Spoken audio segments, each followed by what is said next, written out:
માનનીય શ્રી પ્રધાનમંત્રી મોદી સાહેબના 75મા જન્મદિવસ નિમિત્તે મેં સંકલ્પ લીધો હતો કે અમે લોકો 21,000 જેટલી દીકરીઓને સુરત શહેરમાં રહેતી હોય એવી અભ્યાસ માટે એ લોકોને મદદ પહોંચાડશું અને એમના ઉજ્જવળ ભવિષ્ય માટે અમે એક નિમિત્ત બનશું.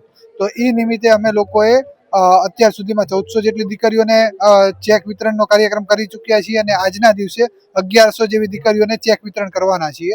અને એની અંદર જે કોઈ હેન્ડીકેપ છે કે જે કેન્સરવાળાની પીડિત છે કાં તો કોઈ HIV કે એવી કોઈ બી બીમારીઓને કારણે છે, તો અમે આવી દીકરીઓ જે સિલેક્ટ કરેલી છે 1100, એ દીકરીઓને આજે ચેક વિતરણ કર્યા છે.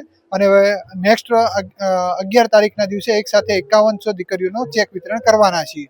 કઈ રીતે તમે ખાસ કરીને દીકરીઓની પસંદગી કરતા હોય છો કે જે ખરા અર્થમાં જરૂરિયાતમંદ હોય?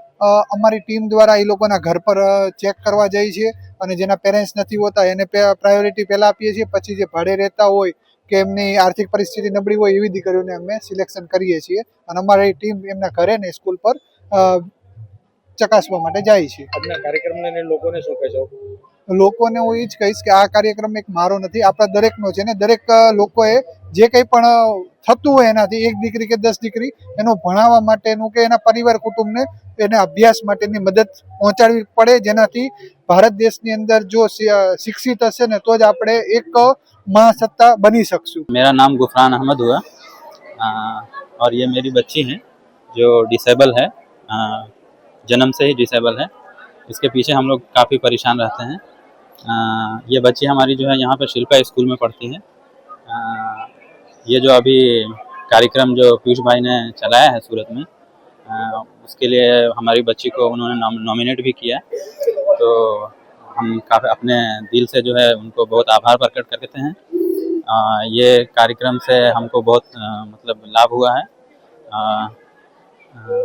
और आशा करते हैं कि मतलब और आगे जो है बच्चे लोगों को ये इसका लाभ मिले। बहुत कैसा लग रहा है पीयूष भाई ने इस तरह की शिक्षा में जो मदद की है? बहुत उनका बहुत आभार प्रकट करते हैं और मैं मतलब भगवान से ये प्रार्थना करता हूँ कि उनको और जो है शक्ति दे कि आगे भी जो है वो ऐसा काम कर सके।